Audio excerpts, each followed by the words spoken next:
SCO summit में PM Modi का जलवा दुनिया ने देखा। पीएम मोदी, पुतिन और जिनपिंग की बॉन्डिंग दुनिया ने देखी और उसका मैसेज गया। चीन का धमाकेदार दौरा करके लौटे प्रधानमंत्री नरेंद्र मोदी ने आज आत्मनिर्भर भारत का जलवा भी दिखाया। ऐसी बैक टू बैक कामयाबी देश को मिल रही है। यही वजह है कि पीएम मोदी काफी रिलैक्स भी है। चीन में उनकी कूटनीति भी सही रह गई अभी तक। तो इसका सबूत इसी से मिल गया कि देश वापस लौटने पर आज जब वो अपने पहले कार्यक्रम में गए तो वहां हंसी मजाक से शुरुआत की। सुनिए पीएम मोदी ने जापान और चीन के दौरे पर क्या कहा। कल रात ही मैं जापान और चीन की यात्रा करके वापस लौटा हूं।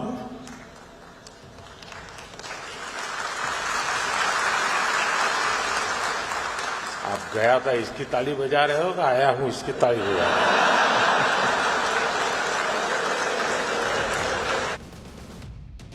नरेंद्र मोदी तो रिलैक्स दिख रहे हैं, लेकिन राहुल गांधी बेचैन हो सकते हैं। राहुल गांधी अपना हाइड्रोजन बम लेकर बैठे हुए हैं। एटम बम के बाद अब वो हाइड्रोजन बम फोड़ने की धमकी दे रहे हैं। लेकिन राहुल गांधी हाइड्रोजन बम फोड़ते इससे पहले ही कांग्रेस पर बीजेपी ने अपना बम फोड़ दिया। बीजेपी ने क्या खुलासा कर दिया इसके बारे में बताऊंगा। पहले सुन लीजिए कि राहुल गांधी ने क्या धमकी दी। माधवपुरा में हमने एटम बम दिखाया था। बीजेपी के लोगों तैयार हो जाओ, हाइड्रोजन बम आ रहा है। हाइड्रोजन बम आ रहा है, तैयार हो जाइए। आपकी जो सच्चाई है, वोट चोरी की सच्चाई है, वो पूरे देश को पता लगने जा रही है। मजाक के मूड में खाली मोदी जी थोड़ी थे, राहुल जी भी दिखते हैं। राहुल गांधी एटम बम और हाइड्रोजन बम फोड़ने की बात ही करते रहे। आज बीजेपी ने कांग्रेस पर बम फोड़ भी दिया। बीजेपी ने आज कांग्रेस नेता और राहुल गांधी के करीबी पवन खेड़ा पर वोट चोरी का आरोप लगाया। बीजेपी ने दावा किया कि दिल्ली में पवन खेड़ा का नाम तो दो वोटर लिस्ट में है। पवन खेड़ा के पास 2 एपिक नंबर हैं। बीजेपी कह रही है कि राहुल गांधी और कांग्रेस असली वोट चोर है। सुनिए एक बार बीजेपी। पवन खेड़ा जो राहुल गांधी के करीबी हैं, उनके पास 2 एपिक नंबर हैं।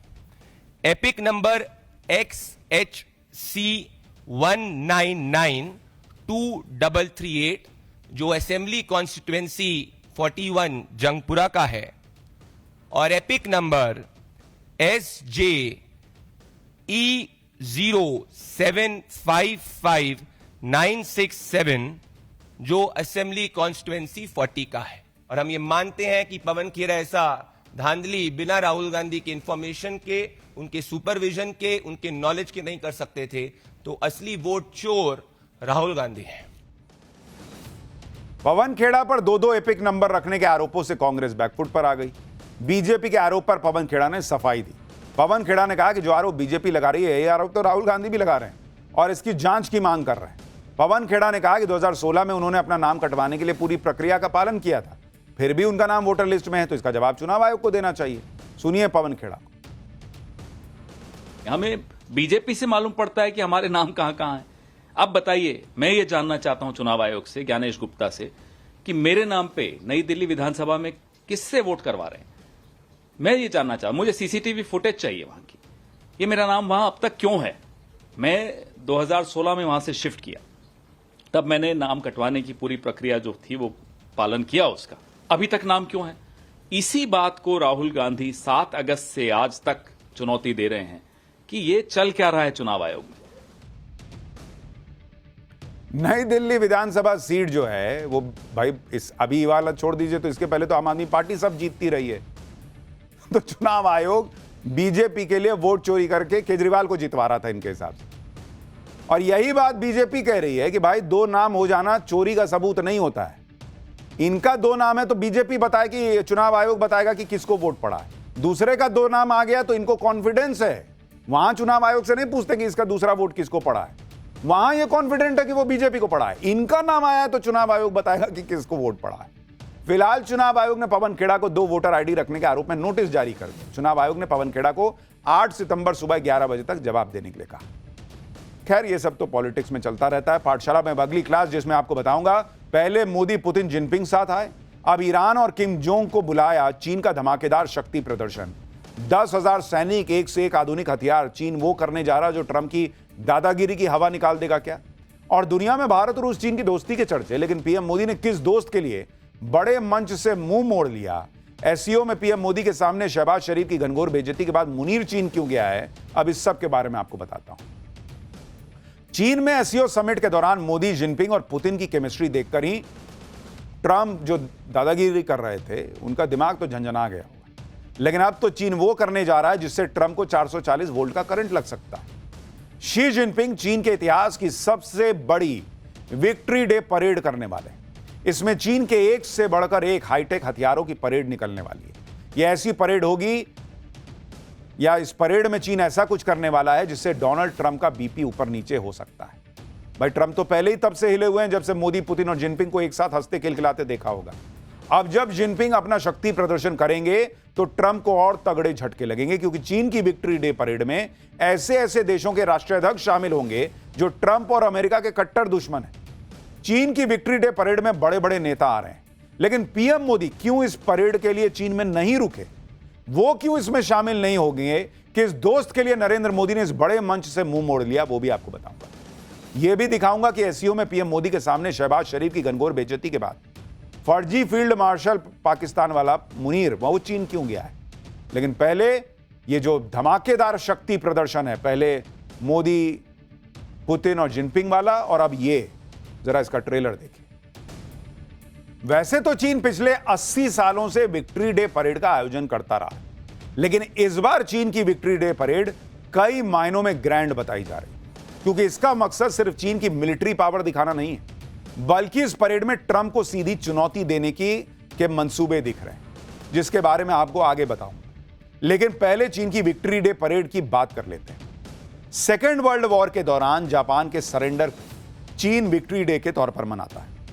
हर साल 3 सितंबर को बीजिंग के थियानमेन स्क्वायर पर विक्ट्री डे परेड होती है, जिसके जरिए चीन अपनी सैन्य ताकत को दुनिया के सामने पेश करता है।